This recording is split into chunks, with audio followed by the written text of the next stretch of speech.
በስተመጨረሻም እንግዲህ ሰላምዬና ዳጣ እንግዲህ እውነቱን አውቀውታል ማለት ነው። እኔ እኮ የእናቴን ጡት ጠብቼ አላቅም ስትልም ዳጣ እንግዲህ ለሰላም ተናግራለች። ሰላም ግራ የገባት እንግዲህ አንቺ ማነሽ? ምንድነሽ?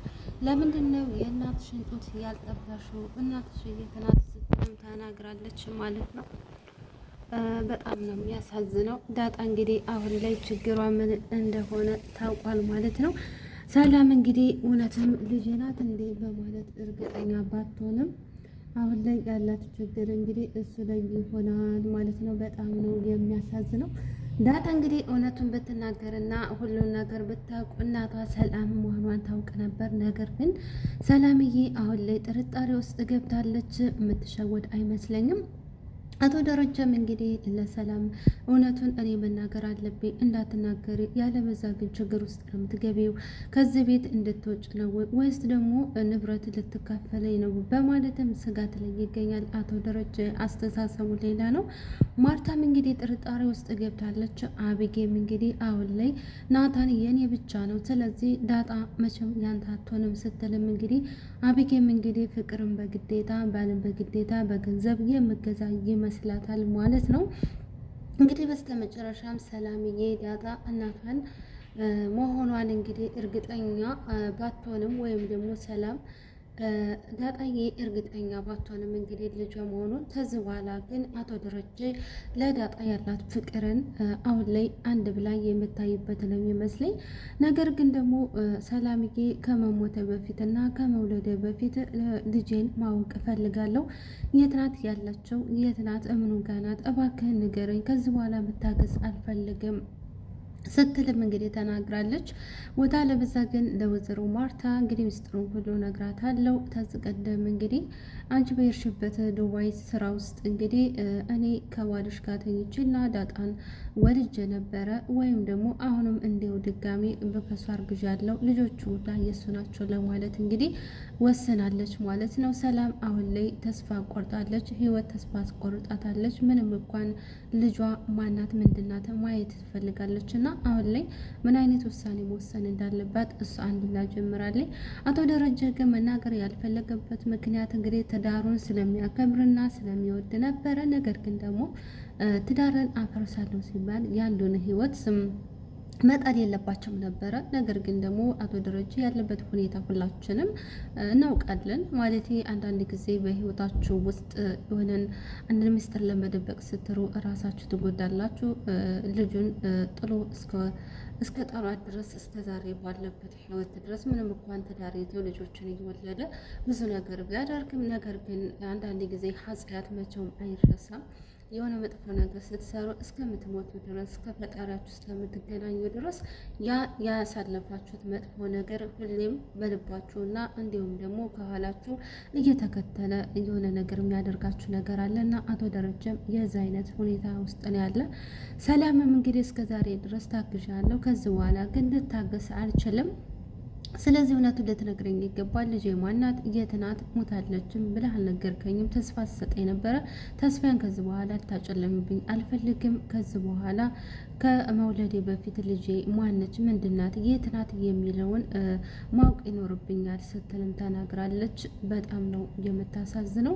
በስተመጨረሻም ግን አሁንስ አብጌ አበዛቸው። ማለትም እንግዲህ ተደባብቀው ድብብቆሽ እየተጫወቱ ናታንም እንግዲህ በፍቅር ውስጥ ለገባ ዳጣን እንደፈለገው እየደበቀ እነሱ እንዳያዩትና እንዲሁም እንዳይሸወድበት የሆነ ነገር እንደማድረግ እያደረገ ነበረ። ዳጣን እንግዲህ ለሁሎቹም ለመጠበቅ በጣም ትልቅነት ኃላፊነት እየወሰደ ነው። ነገር ግን አሁን ላይ አብጌ ሁሉ ነገር አስጠንቅቀዋለኝ።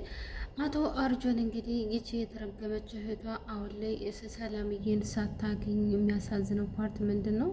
ሰላም ልጇን ሳታገኝ እንግዲህ ዳጣ አሁን ላይ በጣም አስጊ ውስጥ ልትገባ ነው። ልታሳፍናት ነው፣ ልታሳግዳት ነው።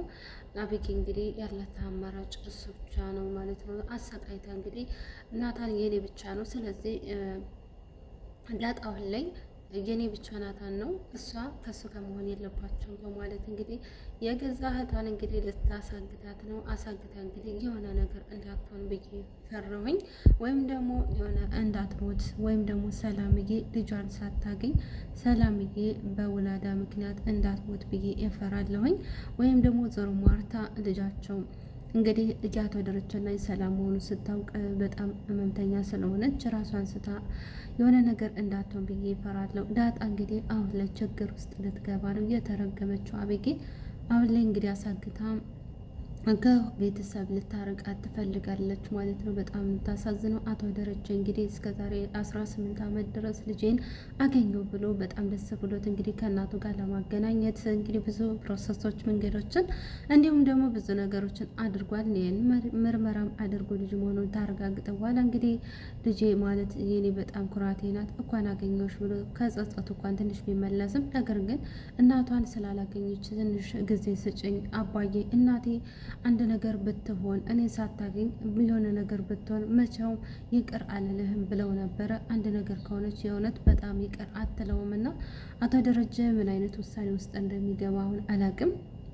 ነገር ግን ዳጣዬ አሁን ላይ አብጌ ያሳፍና ብዙ ነገር የምታደርጋት ነው የሚሆነው። ናታን እንግዲህ ምን አይነት ውሳኔ ይወስናል? ከዛ ቤት ወጥቶ እንግዲህ ናታንን ዳጣዬን የሆነ ነገር ያደርጋል ወይስ ደግሞ አቶ ደረጀ በጣም ያብዳሉ ብዬ ነው የማስበው። እንግዲህ የገዛ ልጃቸው ተብላ የኖሮቻቸው የእናቷ ልጅ ማለት ነው አብጌ የገዛ እህቷ ባትሆንም ነገር ግን የአባቷ እንትናት ማለት ነው የእናቷ እንትናት ማለት ነው። ምንም አይገናኙም። ሲጀመር አብጌና ዳጣ በእናትም በአባትም አይገናኙም። ነገር ግን ደግሞ የዚህ ሁላ ውርስ ዋና የምትወርሰው አብጌ ሳትሆን ዳጣ ናት። ነገር ግን በውርስ ምንም ገንዘብ አትፈልግም። የምትፈልግ አንድና አንድ እናቷ በህይወት እንዳለች እና አንድ ቀን እንኳን እማዬ ብዬ ስሟን በጠራሁኝ ምን አለ ስትልም ነበረ። አሁን ላይ የምር እንትን ሰላም ትልቅ ሀዘን ውስጥ ነው የምትገባው። እንግዲህ እውነቱን ይነግራታል። ዳጣ እውነቱን የሚወጣበት ቀን ቀረበ። እሱ ምንድን ነው እንግዲህ አቶ ደረጀ ልጄ እያለ ዳጣ ከጠፋች በኋላ ብዙ ችግሮችና ሀዘኖች ውስጥ ይገባሉ። ከዛም እንዴ ምንድን ነው አንተ ምንህናት የምታዝነው ብላ ማርታም ታጨናንቀዋለች። ሰላምም እንግዲህ ልጁ ጠፋች ታገተ ሲባል እንግዲህ ያለው ሁኔታ እንግዲህ ሪያክሽን አብረን የምናን የሚሆነው በጣም ደስና ጓጌ የሚሆን የአባትነት ጥግ የደረሰ አቶ ደረጀ ሁለቱም ቤተሰብ አለማጣት ፈልጎ በዙሪያቸው በመሀላቸው ላይ ሁሉ በጣም እየተሰቃየን የሚኖረው አቶ ደረጀ እንግዲህ ራስ ወዳድ ትንሽ አለበት። እውነቱን ተናግሮ እነ ሰላምን ሌላ ቤት ማኖር ይችል ነበረ። ነገር ግን ደግሞ ሰላምን ለምን እዛ ኖርካት? እሷስ ምንድናት? አከራይተ ወይም ቤት ገዝተ ለምንድን ነው ያኖርካችሁ? በማለት እንግዲህ የማርታን ጥያቄ የሆነ አለመቀበል ነገሮች ነው። ሁሉ ነገር እዛው ቤት አድርጎ የጓደኞች ልጆች ናቸው፣ ይችም ሰራተኛ ናት በማለት እንግዲህ የወሰነችው አቶ ደረጀ እንግዲህ ሰላም የመጀመሪያ ልጁ ዳጣ ብትሆንም ነገር ግን ደግሞ አሁን የመጨረሻ ልጃቸውን ያረገዘችው ከሱ ሲሆን ሲሰማም በጣም ትልቅ ደስታ ነው የሚሰማው። ኦማይ ገድ ትላላቸው። አቶ ደረጀ እንግዲህ ደስ የሚል ሰው ናቸው። ነገር ግን ደግሞ እውነቱን ተናገር ሁሉን ነገር ብናገር ደስ ነበር። አብጌ ግን የሌለች ጋጠ ወጥ ናት። እንግዲህ ናታንን ለመውሰድ እና እንዲሁም ደግሞ ከዛ ቤት ለማባረር ስትል እንግዲህ አርጆ የምትወደኝ ከሆነ የምታከብረኝ ከሆነ ፍቅረኛ እንድትሆን የምትፈልግ ከሆነ በማለት እንግዲህ አርጆን ለመጀመሪያ ጊዜ እየተጠየፈችን ቢሆን እቅፍ አድርጋ ይህንን ካደረግክልኝ አንተ እውነትን ወንድነት ስትልም ተናግራለች። ወንድነት የሚለከው ሰው በመግደል ወይም ደግሞ ያ ሰው ፍቅረኛው እንድትሆን ከፈለገ ሰውን በማሰቃየት ሰውን በመበደል ወይም ኃጢአት ውስጥ በመግባት አይደለም። ያችን የሚወዳትን ፍቅረኛ ማግኘት የእውነት እንደዚ አይነት ትምህርቶች ባንማር መልካም ነው። አብጌ እንግዲህ አንተ ወንድ ከሆንክ ለእኔ የምትወደኝ የምታፈቅረኝ ከሆነ ዳጣን ወይ ትገላታለህ፣ የሆነ ነገር ታደርግልኛለህ። አርጆ ደግሞ ለአንቺ ስል የማላደርገው ነገር የለም፣ ከፈለግ ሲወር ግባ ካልሽኝ እገባልሻለሁ ሲልም እንግዲህ ሁሌ የእሷ ባሪያ ሆኖ እየኖረ ነው። ስለሚወዳትና ስለሚያከብራት ስለሚያፈቅራት እሷ ግን ገና ስታይም በጣም ትቀፈኛለህ፣ አንተ እኮ ስትጀምር ሰው መስለህ አትታየኝም እያለች ብዙ ችግሮች ብዙ ነገሮችን ስትለው ነበረ። እሱ ግን ድንገይ ስለሆነ ምንም ነገር አይገባውም። አንድ ቀን እንኳን ተረቷት የሆነ ነገር ማጋለጧ አይቀርም። አርጆን እንግዲህ ምንም እንኳን ጅላጅልና ጅላምቦ ቢሆንም ነገር ግን አንዳንድ ነገሮችን በጣም ጠንቅቆ ያውቃል። ስለዚህ አንድ ቀን ያዋርዳትና እስር ቤት ይከታታል ብዬ አስባለሁ። እንዲሁም ደግሞ ለአቶ ደረጀ ዳጣ እህቷ እንደሆነችና እንዲሁም ደግሞ ሁሉንም ቤተሰብ እንደሚናገር ተስፋ እናደርጋለን። አቶ ይሄንተን አርጆን ማለት ነው። አርጆን እንግዲህ አሁን ላይ ጓደኞቹን ሰብስቦ ዳጣን ለማፈን ለማገት እንግዲህ ተወስነዋል።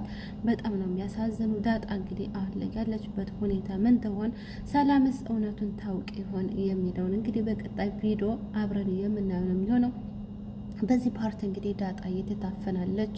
ከዛም በኋላ ሰላም ያላት ሁኔታ እውነቱን ይናገራል ብዬ አቶ ደረጃ አስባለሁ። አቶ ደረጃ እንግዲህ ልጁ ስጠፋበት ምን አይነት ነገር ውስጥ እንደሚገባ ሐዘን ውስጥ እንደሚገባ ቤተሰብ አንድ ብሎ ይሄ ድራማ ሊጀምር ነው።